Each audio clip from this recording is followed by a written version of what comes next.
Maths NCERT class 9 हम लोग अपना चैप्टर नंबर 11 करते हैं अब सरफेस एरियाज़ एंड वॉल्यूम्स। तो क्लास 1 में हम लोग देखते हैं तो एनसीईआरटी रैशनलाइज्ड जो है हमारी बुक उसके अनुसार मैं आगे बढ़ रहा हूँ। तो यहाँ पर हमें राइट सर्कुलर कोन के बारे में पढ़ना है। तो सबसे पहले हम लोग देख लेते हैं कि चैप्टर में हमें क्या क्या पढ़ना है, इंपॉर्टेंट फार्मूलाज क्या हैं, ये बहुत इंपॉर्टेंट है। Surface area of a right circular cone. तो सरफेस एरिया दो तरह का होता है, सीएसए और टीएसए। सीएसए होता है कर्व्ड सरफेस एरिया और टीएसए होता है टोटल सरफेस एरिया। तो कर्व्ड सरफेस एरिया हमारा होता है पाई आर एल और टोटल सरफेस एरिया होता है pi r l plus pi r square. यहाँ पर एल हमारा स्लैंट हाइट होता है जो होता है l square is equal to h square plus r square and l is equal to root under H square plus r square. उसके बाद ये हमारे पास है pi r l is equal to pi r l plus pi r square. तो pi are अगर हम लोग कॉमन ले लेंगे तो ये हो जाएगा एल प्लस आर। उसी तरह हमारे पास है surface area of a sphere. तो सरफेस एरिया ऑफ स्फीयर में कर्व सरफेस एरिया बराबर टोटल सरफेस एरिया होता है जो हमारा होता है 4 पाई आर स्क्वायर। उसके बाद हम देखते हैं surface area of a hemisphere. Surface area of hemisphere में कर्व सरफेस एरिया और टोटल सरफेस एरिया बराबर नहीं होता है जैसा कि स्फीयर में था। सरफेस एरिया ऑफ हेमिस्फीयर में सरफेस एरिया क्या होता है, तो अगर ये हेमिस्फीयर है तो सिर्फ ये वाला हिस्सा, तो ये आपका होता है सरफेस एरिया ऑफ स्फीयर का आधा मतलब 2 पाई आर स्क्वायर। और ये नीचे का जो सर्कल है उसका एरिया पाई आर स्क्वायर है। तो 2 pi r square plus pi r square हमारा टोटल सरफेस एरिया हो जाएगा जो हो जाएगा 3 पाई आर स्क्वायर। उसके बाद हम लोग वॉल्यूम पे चलते हैं। तो राइट सर्कुलर कोन, यहाँ पर जो कोन है उसे हम राइट सर्कुलर कोन ही कहते हैं। तो volume of a right circular कोन हमारा हो जाएगा 1/3 पाई आर स्क्वायर एच। उसके बाद volume of sphere, volume of sphere हमारा कितना होता है, तो 4/3 pi r cube. Volume of hemisphere हो जाएगा वॉल्यूम ऑफ स्फीयर का आधा, तो डिवाइड बाई 2। तो वॉल्यूम ऑफ हमारा हेमिस्फीयर हो जाएगा 2/3 पाई आर क्यूब। तो वॉल्यूम ऑफ हेमिस्फीयर हो गया 2/3 पाई आर क्यूब। तो ये सब चीज़ें हमें पढ़नी है, तो बस इसका हम लोग ध्यान रखेंगे। अब हम लोग आगे देखते हैं, अपना पहला हम लोग टॉपिक पढ़ते हैं surface area of a right circular cone. तो यहाँ पर जब हम लोग कोन की बात करेंगे तो वो कोन राइट सर्कुलर कोन ही रहेगा। Cone in this chapter means a right circular cone. तो यहाँ पर हमारे पास ये कोन हो गया। तो यहाँ पर हमें ध्यान रखना है, ये हमारे पास एच है हाइट, ये आपका राइट सर्कुलर है तो यहाँ पर 90 डिग्री बनेगा हाइट और रेडियस ऑफ बेस या रेडियस के बीच। ये हमारा आर हो गया रेडियस, इसको रेडियस ऑफ बेस भी कहते हैं। और ये जो एल है ये हमारा स्लैंट हाइट हो गया। तो cone in this chapter means a right circular cone. R हमारा रेडियस ऑफ द बेस है, एच हमारा हाइट ऑफ द कोन है और एल हमारा slant height of the cone है। सी एस ए क्या है, curve surface area. C S A बराबर पाई आर एल होता है। यहाँ पर l square is equal to h square plus r square और l is equal to root under H square plus r square. Total surface area हमारा होता है curve surface area plus pi r square मतलब area of base. तो pi r common लेंगे तो L plus are हो जाएगा। पहला क्वेश्चन हम लोग देखते हैं, find the curved surface area of a right circular cone whose slant height is 10 centimetre and base radius is 7 centimetre. तो फिर से आप एक बार गिवन और टू फाइंड लिखिएगा तो आपको आसान हो जाएगा। तो इंग्लिश को पहले हम लोग को मैथ्स में थोड़ा कन्वर्ट करना आना चाहिए, ठीक है, इंपॉर्टेंट होता है। तो find the curved surface area of a right circular cone whose slant height is 10 centimetre and base radius is 7 centimetre. NCERT in text solve example है। तो यहाँ पर हम लोग आगे बढ़ते हैं। तो गिवन हमारे पास स्लैंट हाइट एल है 10 सेंटीमीटर और बेस रेडियस आर है 7 सेंटीमीटर। हमें फाइंड क्या करना है, तो curved surface area C S है। तो एल हमारे पास 10 सेंटीमीटर है, आर हमारे पास 7 सेंटीमीटर है। तो यहाँ पर कर्व्ड सरफेस एरिया क्या होता है, पाई आर एल।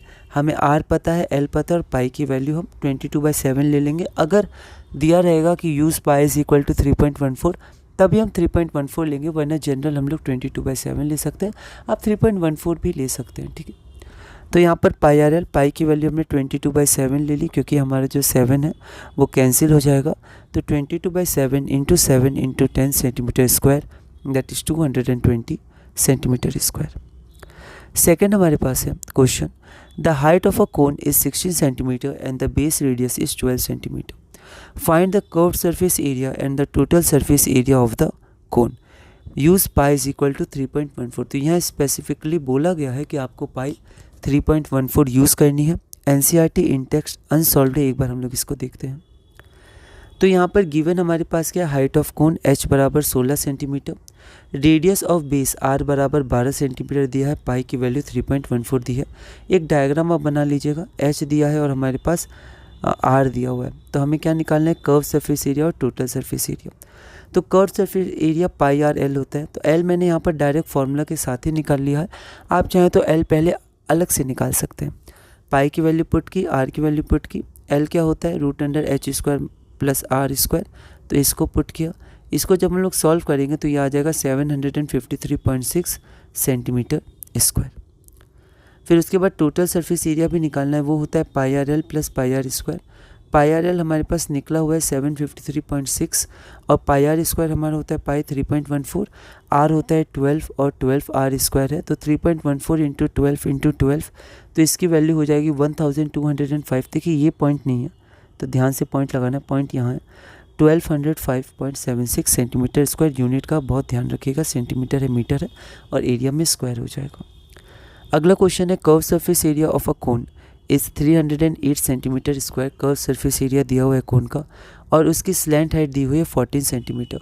फाइंड क्या करना है, तो हमें radius of the base find करना है और साथ में total surface area of the cone find करना है। एनसीईआरटी एक्सरसाइजेस का ये क्वेश्चन है। एक्सरसाइजेस हम लोग दोबारा करेंगे पर एक क्वेश्चन मैंने ले लिया है इसका, एक बार आप इसको ट्राई करिए।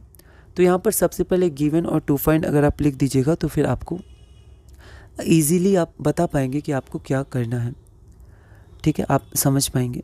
तो यहाँ पर गिवन हमारे पास क्या है, curve surface area 308 centimeter square, slant height L हमारा 14 सेंटीमीटर है, रेडियस ऑफ द बेस क्या है आर है और हमें फाइंड क्या करना है, रेडियस ऑफ द बेस और टोटल सरफेस एरिया। तो यहाँ पर एल हमारे पास कितना है 14 सेंटीमीटर दिया हुआ है, ओके, और कर्व सरफेस एरिया दिया है। तो यहाँ पर हम लोग आगे बढ़ते हैं।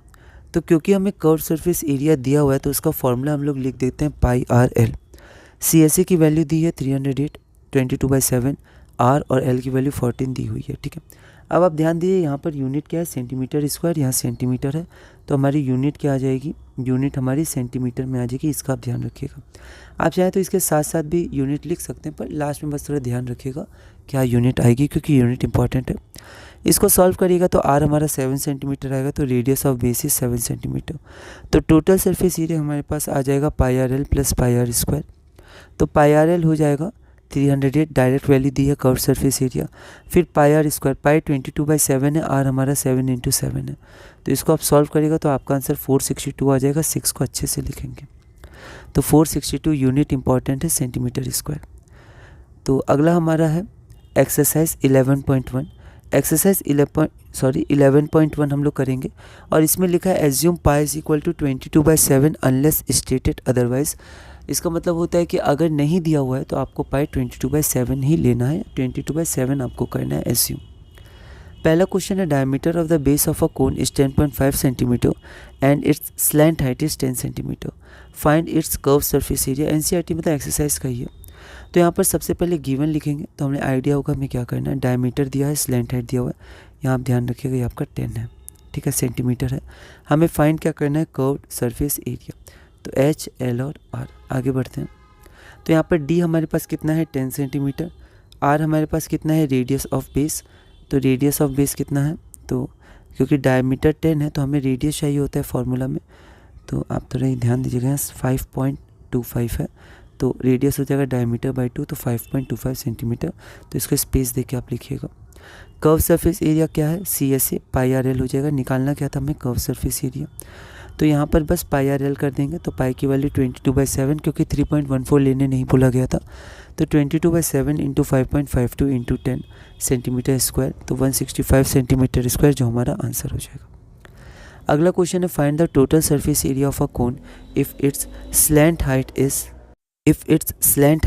21 metre and diameter of its base is 24 metre. एक बार आप इसको ट्राई करिए। तो यहाँ पर सबसे पहले गिवन लिख दें, एक छोटा सा डायग्राम आप बना सकते हैं। डायमीटर 24 मीटर दिया हुआ है, स्लैंट हाइट 21 मीटर दी हुई है, फिर टोटल सरफेस एरिया है। तो रेडियस हमारे पास क्या हो गया, डायमीटर बाई 2, तो डायमीटर कितना है 24 और रेडियस तो डिवाइडेड बाई 2 तो 12 सेंटीमीटर। तो टोटल सरफेस एरिया हमारे पास हो जाएगा pi r l plus pi r²। तो पाई आर कॉमन लेंगे एल प्लस आर। पाई की वैल्यू 22/7 क्योंकि यहाँ पर बोला नहीं गया था 3.14 लेना है, तो 22/7 ले सकते हैं। आर की वैल्यू 12 है। फिर एल प्लस आर हो जाएगा 21 + 12। तो यहाँ पर आपको फिर थोड़ा सॉल्व करना है, थोड़े कैलकुलेशन होते हैं इन सब में। तो 1244.57 सेंटीमीटर स्क्वायर आंसर आ जाएगा। क्वेश्चन नंबर 3 हमने कर लिया था, पहले ही हम कर चुके हैं इसको। तो इसी के साथ हमने क्लास नंबर 1 पूरा किया। क्लास नंबर 2 में हम क्वेश्चन नंबर 4 करेंगे और क्वेश्चंस करेंगे और धीरे धीरे इसी तरह एनसीईआरटी क्लास 9 मैथ्स में आगे बढ़ेंगे।